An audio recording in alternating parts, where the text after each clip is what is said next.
The Court of Public Opinion is a part of the Amateur Radio Network.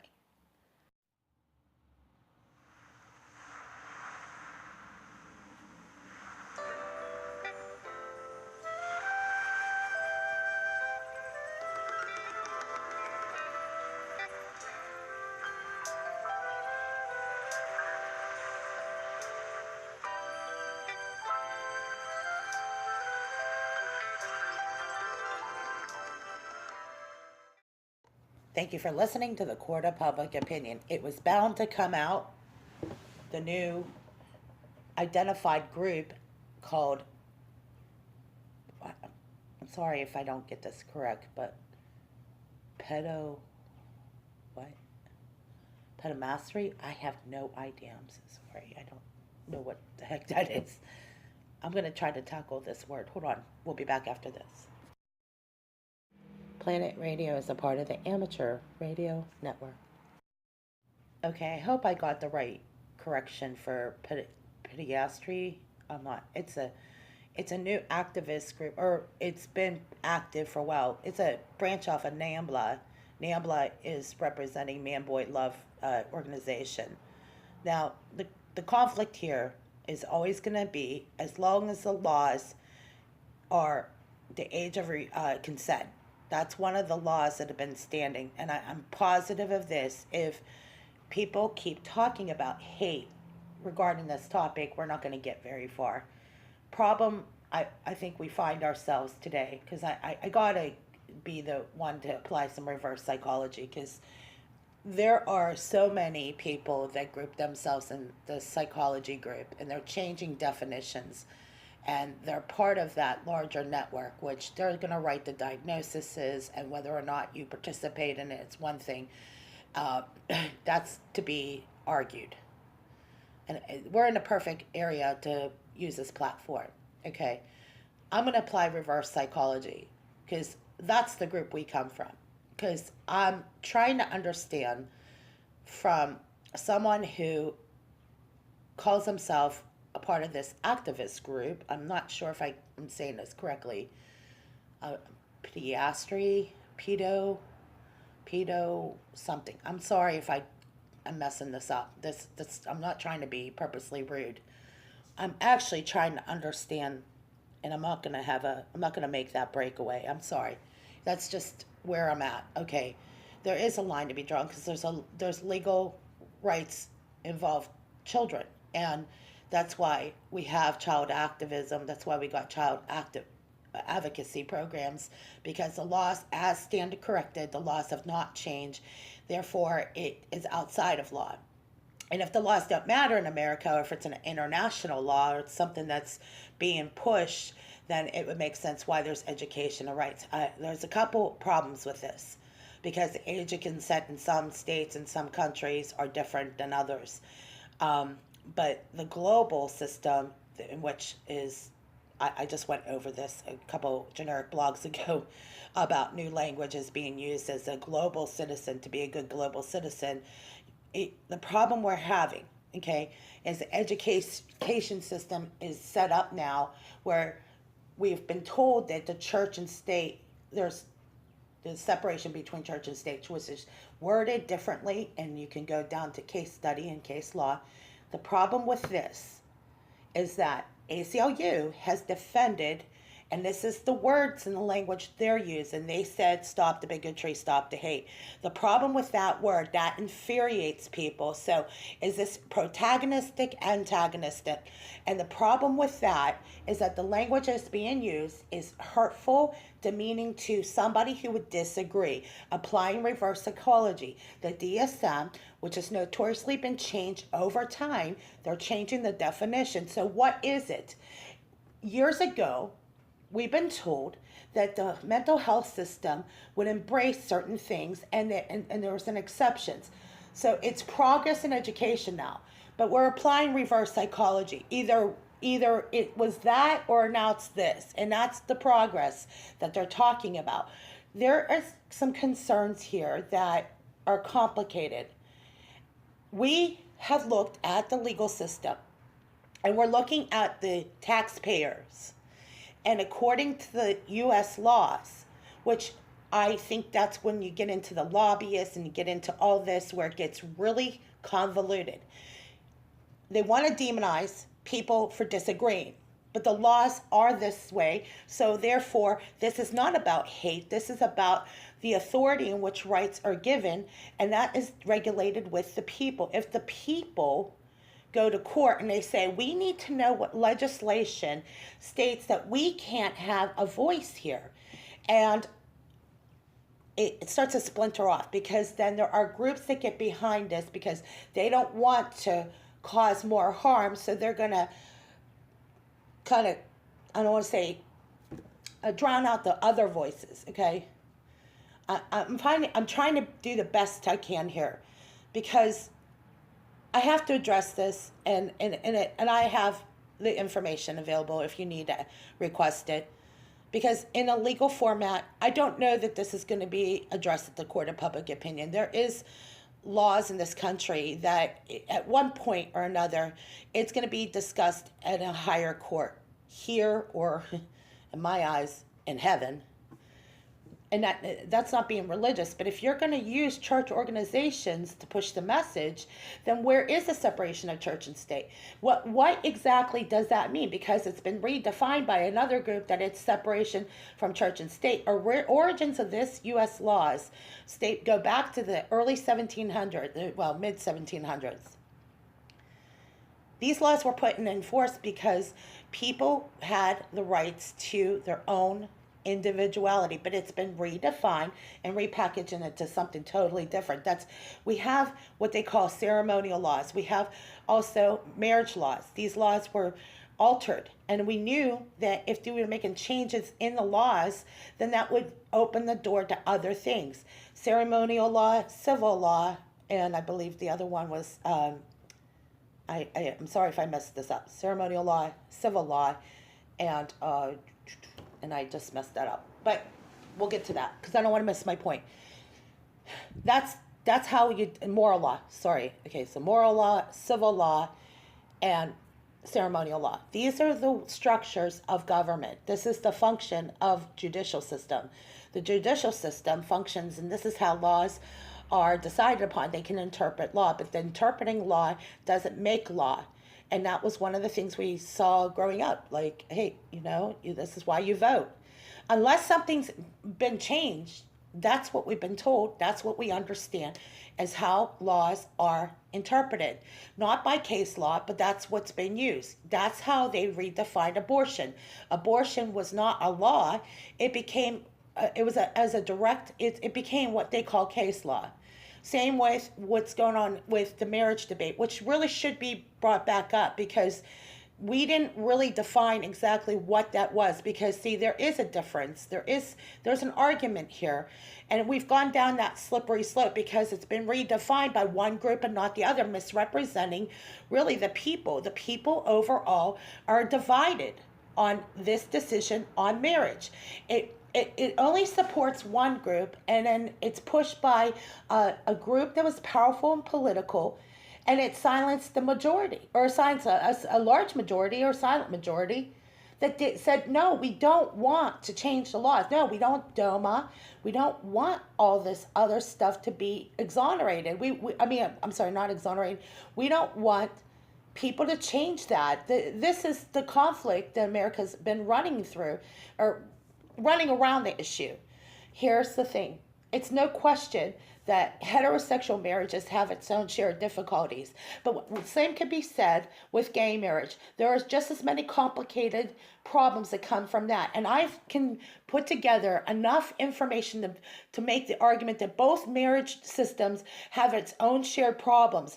But when we get into changing the laws, when we get into changing the definition of things, this is causing this conflict. Now, listen, there was a couple years ago, the majority of the gay rights movement was pushing it, and they won the debate. It was overwhelming. But now we're going down this road. Okay, I was at these events. I was at the Kim Davis rally, and I realized that, and I recognized that I don't have to agree with everything everybody has to say to recognize there's a concern. That when you start getting into the redefining marriage, it becomes an agenda. An agenda is pushed because they got the powerful lobbyists behind it. And one of the problems in America is that it's only selectively it's a protected class.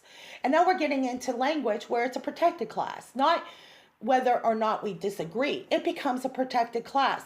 And then it leaves all these other people abandoned out in the system, which they pay taxes into. So we're getting into a situation where people are being protected to become a protected class. We don't live in a country with a special protected rights. I mean, this is what identifies a U.S. citizen. You have, certain rights, unalienable rights to life, liberty, and the pursuit of happiness. Then we get into the special groupings where, okay, you're Mexican, Spanish, Irish. I mean, we can't get into this without asking the real question is it's being redefined by somebody else, and it's through the DSM. And then they call it stigmatism. I'm going to tell you, most of this stigmatism is because a lot of people, it's not that whether they can accept it or not is the issue. It's the language, and it's hurtful, and it infuriates the public because we're being pushed into this, and it's being driven by an agenda.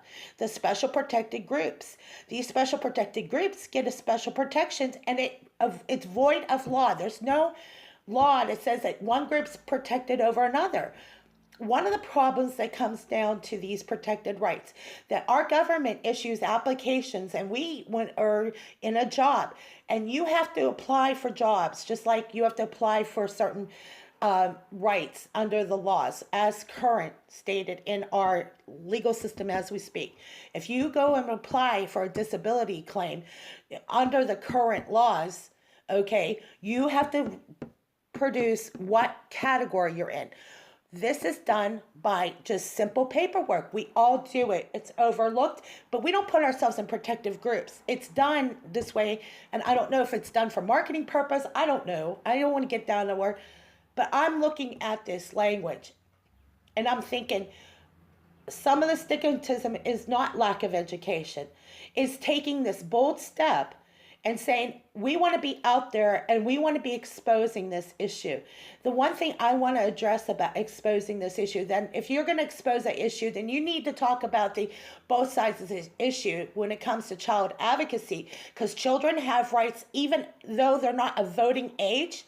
They have rights as advocates. Advocates talk about this all the time. The problem is they're not even protecting the rights that are on the books right now. If you can't protect the rights of children under the current laws, so you're saying that you're going to have those special protections, but they aren't, and they're going to enforce those protections, but on this end, they're not protecting it, because I can tell you there's case after case where child abuse victims their cases are not going to court.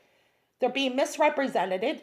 Okay, and they're altogether abandoning the child abuse survivors and victims. There's plenty of groups where they support recovery programs. I'm included in that because I was a survivor and I witnessed pedophilia. So I'm in that group. So I'm advocating not just for the kids, but I'm advocating for the fact that this has not even been pursued. We haven't even pursued some of the cases that are on the books, and it's been going on for 30 years. Now, as it stands right now, applying reverse psychology, this real stigmatism, and the truth being, is if you disagree with something opposing a special protected group, you're going to be called a lot of names. So you can't have it both ways. And the problem is that under the current laws, most pedophilias, somebody who assigns themselves this, under these current laws, they are not protected for. They can't be a protected class because they decided one day that they want to be out there and educate themselves, okay? The problem is that most of these cases haven't even gone to court, and I want to know what's going on in our court system, that our court system's not addressing the real issues that have been currently a concern for years, not just today, but years.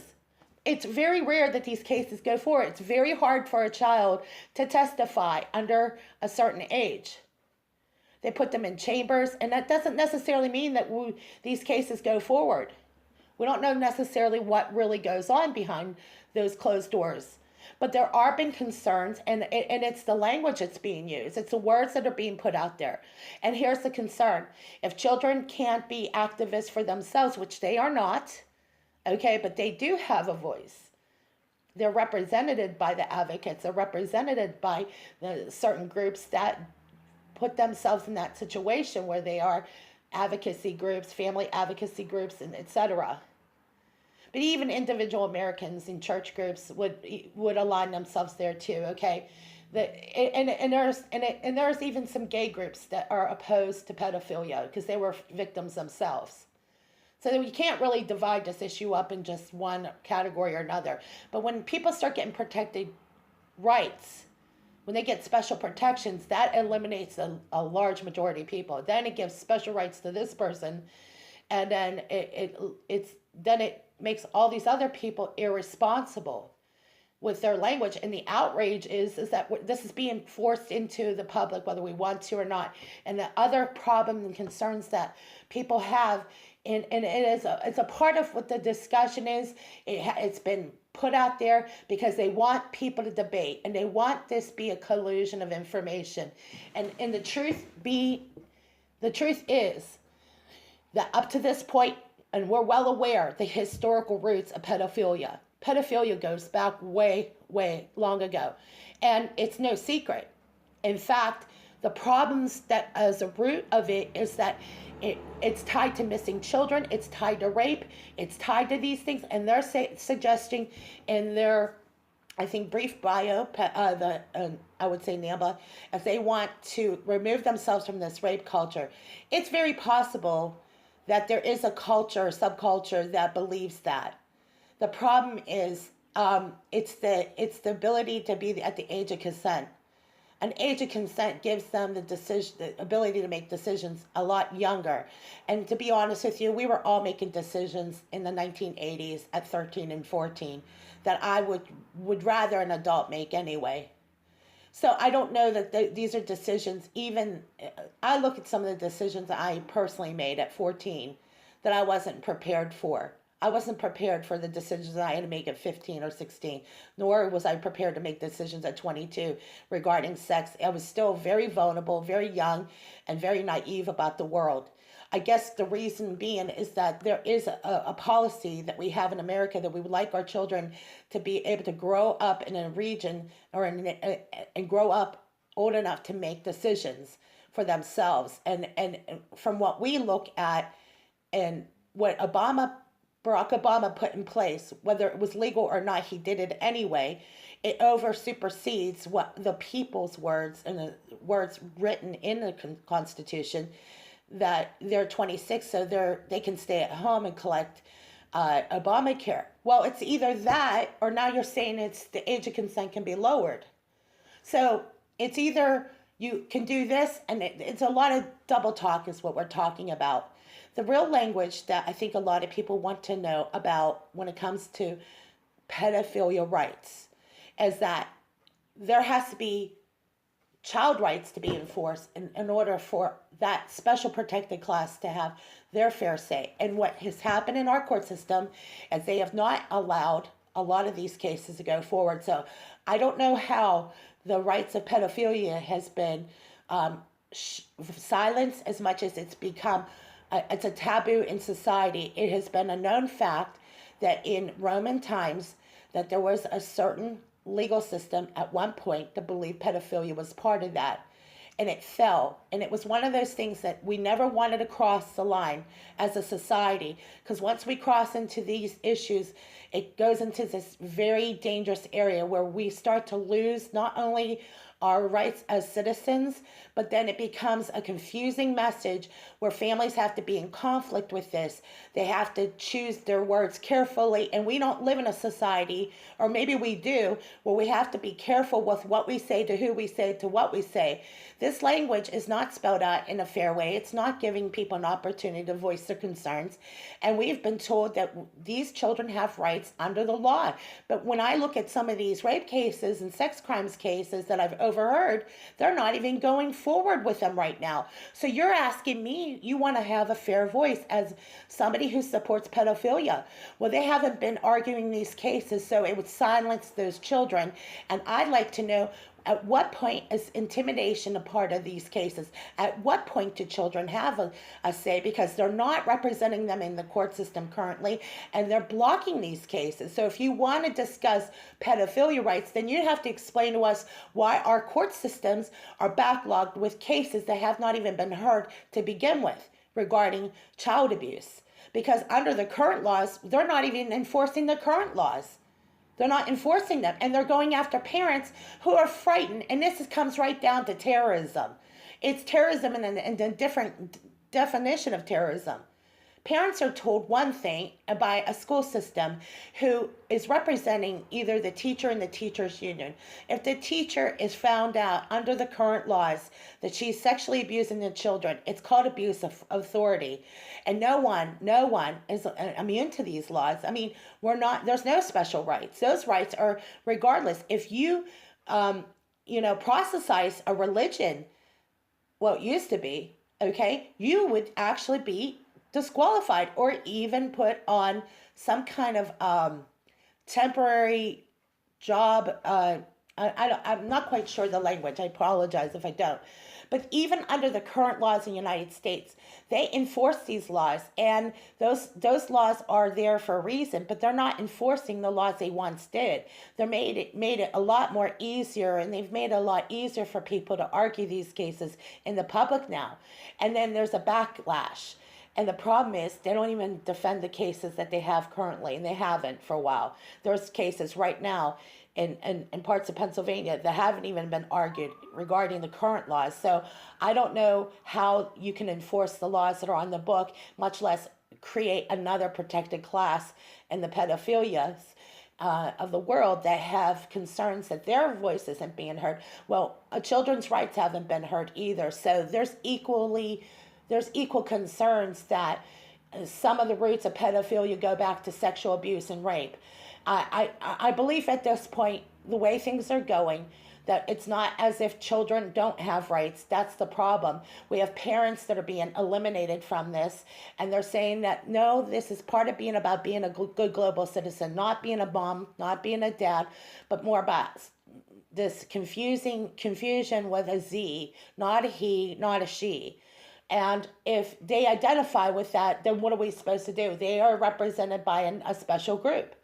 And that's what we've come to in America. That is the reality. Does that mean that altogether they're going to change the laws? It looks like that's happened anyway, because it comes back to that slippery slope. Because people said that we were being defiant and ignorant and rude and inconsiderate and bigotry, but we're not. We're not really trying to be bigots. We're trying to better understand how to protect children from being abused. I can tell you there are lists of scars and trauma that come with childhood sexual abuse. I have worked with these clinical psychologists. I can list the trauma issues that come with it, the overreaction, the anxiety stress condition, the panic attacks, the nightmares. So it's either that is what we enforce, protecting the children from their privacy and their own protection, because really under the current laws, they're not a voting age. So they have to be represented by a voting group. Okay, so while the pedophilia organizations are represented by their groups, they're of the age, they're above the age of consent. As the laws stand right now, these children are protected under the law because advocacy does apply to here. This is under the current laws. Now, if they change the laws, that doesn't necessarily mean that we don't have a voice. As child advocacy, the problem is that every advocate or people that go into these organizations and groups, they haven't even got their cases to be heard to begin with. So it comes down to the legal system and the penal system and the codes and the language that's used in these laws. Either it's protecting the child or it's not. Because under these laws right now, under what child advocates' responsibilities are, is that they have an ultimate responsibility and a primary responsibility to guard and protect and safeguard the child's rights. And these are children's rights. They are not, again, voters. They're not under the voting laws right now.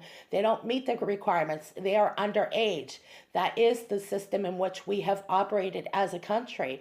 And when we start getting into this debates and protests, what happens is we're losing ground. We're losing ground where laws don't matter and the activist groups do. And then you get into super PACs, and then you get into these groups, which then leads to this explosion that is occurring in America.